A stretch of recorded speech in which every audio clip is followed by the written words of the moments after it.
Welcome to Tamil புத்தகம் channel.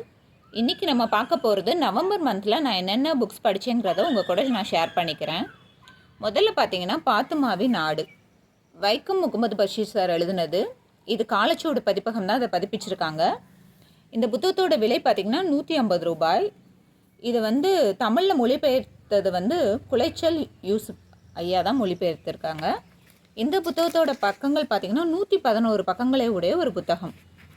இது பார்த்திங்கன்னா ஹெட்டிங்லேயே கொடுத்துருக்காங்க, பாத்துமாவின் நாடு. ஸோ இது ஒரு ஆட்டை பற்றின கதைங்கிறது நமக்கு தெளிவாக தெரிஞ்சிடும். அதாவது இது என்னன்னு பார்த்தீங்கன்னா, நம்ம எழுத்தாளர் வைக்கம் முகமது பஷீர் ஐயா, அவங்க அம்மா, அவங்களோட தம்பியோட ஒய்ஃபு, குழந்தைகள் எல்லாரும் சேர்ந்து ஒரு வீட்டில் வாழ்கிறாங்க. அவங்க மட்டுமே வாழல. அந்த வீட்டில் பார்த்திங்கன்னா அவங்க நிறைய பூனைகள் வளர்த்துறாங்க, கோழிகள் வளர்த்துறாங்க. அப்படி சொல்லி அந்த ஒரு வீட்டோட அட்மாஸ்பியரை நம்ம கண்ணு முன்னாடி இந்த கதையில் கொண்டுட்டு வராரு. 2 தங்கச்சிகள் இருக்காங்க. அவங்கள மூத்தவங்க பேர் பாத்துமா. அவங்களோட ஆட்டை பற்றின அவரோட ஒரு பார்வையை தான் இந்த கதையில் வைக்கிறாரு. இந்த கதையை பார்த்திங்கன்னா அந்த ஆட்டை சுற்றியே தான் நடக்கிற நிகழ்வுகளை பற்றின கதை தான் இது. ரொம்பவே அருமையாக இருந்துச்சுங்க. கண்டிப்பாக படிக்கணும். ஏன்னா ஒரு கூட்டு குடும்பத்தில் அவங்க என்ன மாதிரி ஒரு சூழ்நிலையை ஃபேஸ் பண்ணுறாங்கங்கிறத ரொம்ப அருமையாக சொல்லியிருந்தார் ஐயா. அதே மாதிரி பார்த்திங்கன்னா ஒரு மத்திய குடும்பத்தில் பார்த்திங்கன்னா அவங்க பெண்கள் அந்த குடும்பத்துக்காக எவ்வளோ தியாகம் பண்ணுறாங்க, அவங்க எப்படி அடாப்ட் ஆகி இருக்காங்கங்கிறதெல்லாம் ரொம்பவே அருமையாக சொல்லியிருந்தாங்க. ஒரு கூட்டு குடும்பத்தில் சின்ன சின்ன பிரச்சனைகள் எப்படி வரும், அதை இவங்க ஹேண்டில் பண்ணுவாங்க. அதாவது ரொம்ப கஷ்டமான சூழ்நிலை தான் வரும், இருந்தாலுமே அதை அவங்க ரொம்ப யதார்த்தமாக அதை ஹேண்டில் பண்ணுற விதம்லாம் ரொம்ப அருமையாக சொல்லியிருந்தாங்க. கண்டிப்பாக படிக்க வேண்டிய புத்தகம் இந்த புத்தகம். ரொம்ப யதார்த்தமான புத்தகங்க. ஒரு யதார்த்தமான வாழ்க்கையை நீங்கள் பார்க்கணுங்கிறப்ப நீங்கள் கண்டிப்பாக இந்த புத்தகத்தை மிஸ் பண்ணாமல் படிக்க வேண்டிய புத்தகம்ல இது ஒன்று. அடுத்து பார்த்தீங்கன்னா சுப்ரபாரதி மணியன் ஐயா எழுதுன சுடுமணல் புத்தகம். இந்த புத்தகத்தை பற்றி சொல்லணுன்னா, இது நியூ செஞ்சுரி புக் ஹவுஸ் இதை வெளியிட்டிருக்காங்க. இந்த புத்தகத்தோட விலை பார்த்தீங்கன்னா 65 ரூபாய்.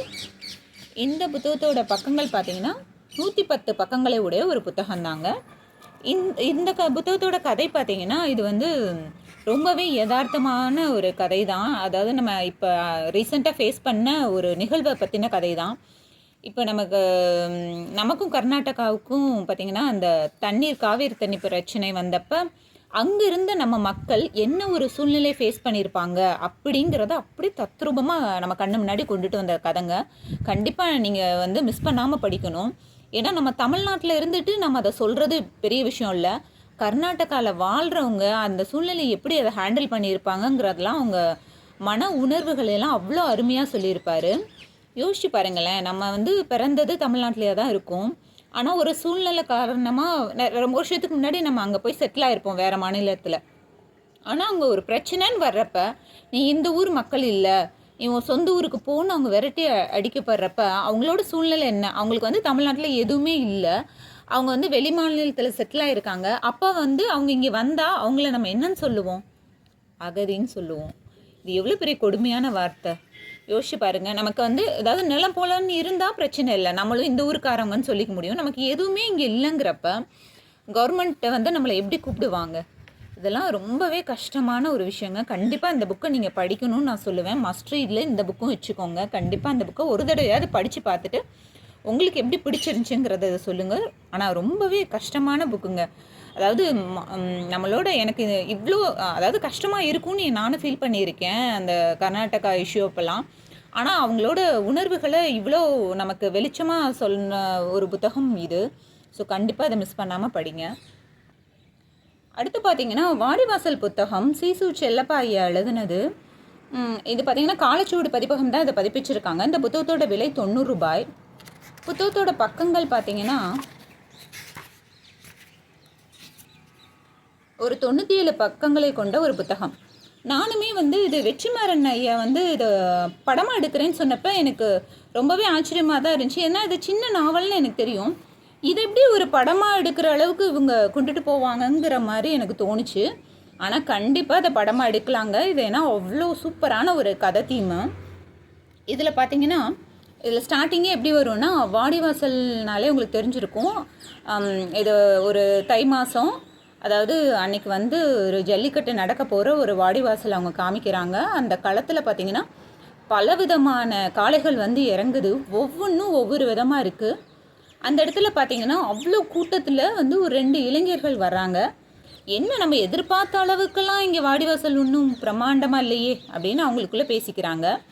அப்போ பேசுகிறப்ப பார்த்தீங்கன்னா பின்னாடி இருந்து ஒரு தாத்தா வர்றாரு. அவர் வந்துட்டு என்னப்பா என்ன பேசிகிட்டு இருக்கீங்க அப்படின்னு சொல்லி கேட்கும். இல்லைங்கய்யா நாங்கள் எங்களுக்குள்ளே சும்மா பேசிகிட்டு இருந்தோம் அப்படிங்கிற மாதிரி அவங்க சொல்கிறாங்க. நீங்கள் யாருப்பா எந்த ஊருன்னு கேட்கவும் அவர் வந்து சொல்கிறாங்க, இப்படி நாங்கள் வந்து பிச்சி மருதன்யா எங்கள் பேர் அப்படின்னு சொல்லி 2 பேரும் இன்ட்ரடியூஸ் ஆகிக்கிறாங்க. அப்போ வந்து அந்த தாத்தா சொல்கிறாரு, நீங்கள் 500 காலைக்கு ஒரு காலை குறைஞ்சா கூட என்னன்னு கேளுங்கப்பா இந்த காலத்தில், நீங்கள் என்ன இவ்வளோ சாதாரணமாக பேசிட்டீங்க அப்படின்னு சொல்லி அவர் சொல்கிறாரு. இல்லை பாட்டையா தெரியாமல் சொல்லிட்டோம், நாங்கள் வந்து யதார்த்தமாக எங்களுக்குள்ளே பேசிகிட்டு இருந்தோம், நீங்கள் ஒன்றும் தப்பாக நினச்சிக்காதீங்க அப்படின்னு அந்த பசங்க சொல்கிறாங்க. உடனே அவர் வந்துட்டு நீங்கள் எந்த ஊருப்பா அப்படின்னு சொல்லி கேட்குறாரு. உடனே அந்த பசங்க சொல்கிறாங்க எங்கள் ஊர் உசிலனூர்னு. உடனே அவருக்கு ரொம்ப ஆச்சரியமாக போயிடுது. என்னையா நீங்கள் உசிலனூர்காரங்களா? ஜல்லிக்கட்டோட பிறப்பிடமே அந்த ஊர் தானே, அந்த ஊரில் பிறக்கிற ஒவ்வொரு குழந்தைகளும் வாடிவாசலில் நினச்சிக்கிட்டே தான் பிறக்குமாம்ல, அப்படிப்பட்ட ஊர்லேருந்து வந்தால் இப்படி சொல்கிறீங்க அப்படின்னு சொல்லி அவர் கேட்கவும் அவங்க ஒருத்தருக்கு ஒருத்தர் அவ்வளோ மிங்கிள் ஆகிக்கிட்டாங்க. அந்த ஊர்க்காரங்க வந்து தெரிஞ்சோடனே அந்த தாத்தாவுக்கு ரொம்ப சந்தோஷமாக போயிடுது. அதுவும் இல்லாமல் அவர் ஒன்று சொல்கிறாரு, நீங்கள் வந்து இப்படி தான் போன தடவை ஜல்லிக்கட்டில் வந்து ஒருத்தர் வந்து இங்கே வந்து காளையை அடக்குனா அப்படி அவ்வளோ அருமையாக அடக்குனா அப்படி அந்த மனுஷன், ஆனால் ஒரு பேர் தான்ப்பா எனக்கு மறந்து போச்சு அப்படின்னு சொல்லி சொல்கிறாரு. அப்போ மருதன் இருந்துட்டு என்ன சொல்கிறா, அப்படி அவர் பேர் அம்புலித்தேவன் தானே எங்கேயா சொல்கிறீங்க நீங்கள் அப்படின்னு கேட்கவும், ஆமாப்பா உனக்கு அவர் தெரியுமா, அவர் பேர் தான்ப்பா எவ்வளோ சூப்பராக அவர் காளையை அடக்குனார் தெரியுமா அப்படின்னு சொல்லவுமே பிச்சி கண்ணெல்லாம் கலங்குது. அப்போ வந்து மருதன் தயங்கிட்டே சொல்கிறான், இவரோட அப்பா தாங்கி அவருன்னு. அவருக்கு அப்பயே ஒரு ஷாக் ஆயிடுது, இந்த பசங்க எதுக்காக வந்திருக்காங்கங்கிறது அவருக்கு புரிஞ்சிருது.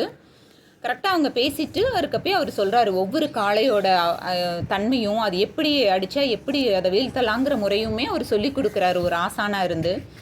அதை எல்லாத்தையும் கருத்தாக அந்த பசங்க கேட்டுட்ருக்காங்க. அவங்க கேட்டுட்ருக்கப்ப ஜமீன்தார் வர்றாரு. அவருக்கு பின்னாடி வர்றதாங்க காரியும் வர்றான். காரி அவங்க சொல்கிற விதமே சூப்பராக இருக்குங்க.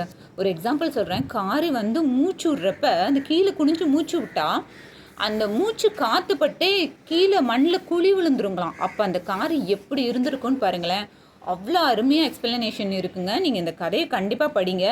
இதுக்கு மேலே நான் அந்த கதையை சொல்லக்கூடாது. களத்தில் வந்து அந்த பசங்க இறங்குறப்ப அந்த ஜல்லிக்கட்டில் அந்த காளைகளுக்கும் இந்த பசங்களுக்குமான ஒரு இதுவும் அந்த ஜமீன்தாரோட ரியாக்ஷனுமே வந்து ஒவ்வொன்றும் நம்ம நினச்சதை விட நான் கூட நினச்சது வேறு விதம், ஆனால் கதை வேறு விதமாக நல்லா போச்சு.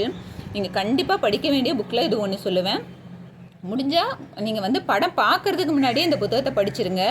ஏன்னா நம்மளோட கற்பனை அவ்வளோ இதாக விரியும். நானுமே இது வரைக்கும் ஜல்லிக்கட்டு பார்த்ததில்லை, எனக்கு கொஞ்சம் ரொம்ப பயம். ஆனால் இந்த புத்தகத்தை நான் ரொம்ப விரும்பி படித்தேன். அவ்வளோ நல்லா இருந்துச்சு புத்தகம். கண்டிப்பாக நீங்கள் படிக்க வேண்டிய புத்தகத்தில் இதுவும் ஒன்றுங்க, மிஸ் பண்ணிடாதீங்க. அடுத்து பார்த்தீங்கன்னா மயிலம்மா புத்தகம். இது பார்த்திங்கன்னா இவங்க ஊர் பக்கத்தில் கோக் நிறுவனம் வந்து அவங்க ஃபேக்ட்ரி ஆரம்பிக்கிறாங்க. அது ஆரம்பித்ததுக்கப்புறம் இவங்களுக்கு அதனால் ஏற்பட்ட பாதிப்புகளை தான் இந்த புக்கில் சொல்லியிருக்காங்க. ரொம்பவே யதார்த்தமாக இவ்வளோ அழகாக சொல்லியிருக்காங்க.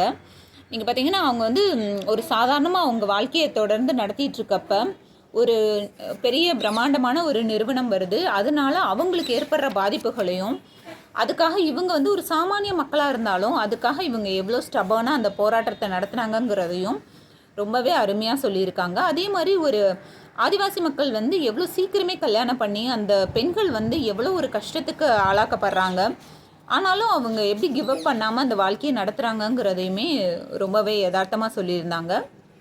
நீங்கள் கண்டிப்பாக படிக்க வேண்டிய புத்தகம் இது. ஒரு பார்டரில் இருக்குது, கேரளாவுக்கும் தமிழ்நாட்டுக்கும் உள்ள ஒரு பார்டரில் இருக்கனால இவங்களும் எங்களுக்கு சேர்ந்தவங்கன்னு ஏற்றுக்க மாட்டேங்கிறாங்க, அவங்களும் அதே மாதிரி சொல்கிறாங்க. அப்படி ஒரு சூழ்நிலையில் இருக்கிறவங்க எப்படி அதை ஹேண்டில் பண்ணாங்கங்கிறதெல்லாம் ரொம்பவே அருமையாக சொல்லியிருக்காங்க இந்த இதில். பார்த்தீங்கன்னா அதுக்கப்புறம் அவங்க ஊரில் நடந்த கஷ்டங்கள் எல்லாமே அவங்க வந்து யதார்த்தமாக சொல்கிறாங்க. அதனால அவங்க தண்ணி தேவைகள் எப்படி அதிகரிச்சிச்சு, அவங்க தண்ணீர் எப்படி மாசுபட்டுச்சு அப்படிங்கிறதெல்லாம் நமக்கு தெளிவாக சொல்கிறாங்க. ஆக்சுவலாக இந்த புக்கு படித்ததுக்கப்புறம் நமக்கு கோக்லாம் குடிக்கிறப்ப கொஞ்சம் நெருடலாக தான் இருக்கும். அந்தளவுக்கு இவங்களோட வாழ்க்கை போராட்டம் நம்ம படிக்கிறப்ப ரொம்பவே கஷ்டமாக இருக்குது. ஆனால் அந்த ஆதிவாசி மக்கள்லேயும் பெண்கள் எவ்வளோ கஷ்டப்படுறாங்கங்கிறத ரொம்ப யதார்த்தமாக சொல்லியிருந்தாங்க. ஆனாலுமே இந்த பெண்கள் வந்து போராடி அடுத்த தலைமுறையை படிக்கிறதுக்கு எவ்வளோ முக்கியத்துவம் கொடுத்து அவங்க அதுக்கு வழி நடத்தி போகிறாங்கங்கிறதெல்லாம் ரொம்பவே அருமையாக இருந்துச்சுங்க.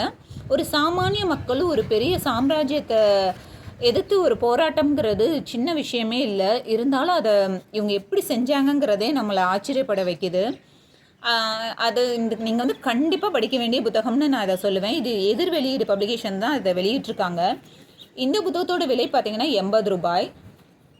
இந்த புத்தகத்துக்கு பாருங்களேன், படங்களோடு கொடுத்துருக்காங்க இந்த புத்தகத்தை, அவங்க போராட்டத்தோட படங்களோட. இந்த புத்தகத்தோட பக்கங்கள் பார்த்திங்கன்னா 93 பக்கங்களை கொண்ட ஒரு புத்தகம். கண்டிப்பாக நீங்கள் படிக்க வேண்டிய ஒரு புத்தகம்னு நான் சொல்லுவேன்.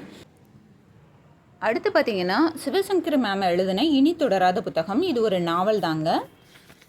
ஒரு 89 பக்கங்களை கொண்ட ஒரு சின்ன நாவல் தான். இந்த கதை பார்த்திங்கன்னா ஒரு கணவன் மனைவி இருக்காங்க. அந்த கணவர் பார்த்திங்கன்னா அவங்க சித்தி பேச்சை கேட்டுட்டு, அதாவது அவங்க வளர்ப்பு தாய், அவங்க பேச்சை கேட்டுட்டு அந்த மனைவியை ரொம்ப கொடுமைப்படுத்துகிறாங்க. ஆனால் அந்த பொண்ணு பார்த்திங்கன்னா எவ்வளோ கொடுமைப்படுத்தினாலும் அவங்க தாங்கிட்டு அட்ஜஸ்ட் பண்ணியே இருக்காங்க.